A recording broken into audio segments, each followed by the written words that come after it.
সবার প্রথমে কই মাছগুলোকে ভালো করে ধুয়ে নুন হলুদ আর কিছুটা সর্ষের তেল মাখিয়ে বেশ খানিকক্ষণ রেখে দিয়েছিলাম। আজকে করছি পুরোনো দিনের একটি রান্না, তেলকই। তেলকই শীতকালে খেতে তো খুবই ভালো লাগে, আর যেহেতু শীতকাল পড়ে গেছে তাই বাজারে কই মাছও ভালোই উঠছে। তাই আজকে ভাবলাম তোমাদের সাথে এটা শেয়ার করি। এই রান্নাটা আমি শিখেছিলাম আমার এক মাসির কাছ থেকে, আমার নিজেরই ছোটো মাসি, তারই রেসিপি এটা। প্রথমে তেলটাকে ভালো করে গরম করে নিয়ে তার মধ্যে মাছগুলো দিয়ে দুপিঠ ভালো করে ভেজে নিয়েছি। আর মশলার মধ্যে শুধুমাত্র সর্ষে বাটা আর তার সাথে গোটা কয়েক কাঁচা লঙ্কা, এই হচ্ছে এর মশলা। আর তেমন বিশেষ একটা কিছু এই রান্নাতে আমি ইউজ করিনি।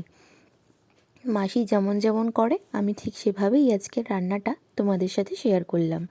ওই তেলটার মধ্যে এবার পেস্টটা দিলাম, আর তার সাথে দিয়েছিলাম 1 চামচ মতো জিরের গুঁড়ো আর গোলমরিচের গুঁড়ো। কাঁচা লঙ্কা দিয়েছি, তাও গোলমরিচের গুঁড়োটা আমি একটু দিয়েছি যাতে খেতে খুব ভালো লাগে।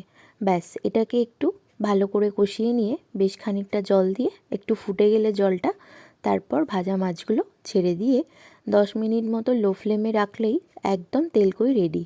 আর নুন হলুদ তো দিতেই হয় সব রান্নাতে। কেমন লাগলো আমার রেসিপিটা আমাকে কমেন্ট করে জানিও, আর তোমাদের তেলকই খেতে কেমন লাগে সেটাও বলো। চলো, দেখা হবে আবার কোনো নেক্সট ভিডিওতে। টাটা।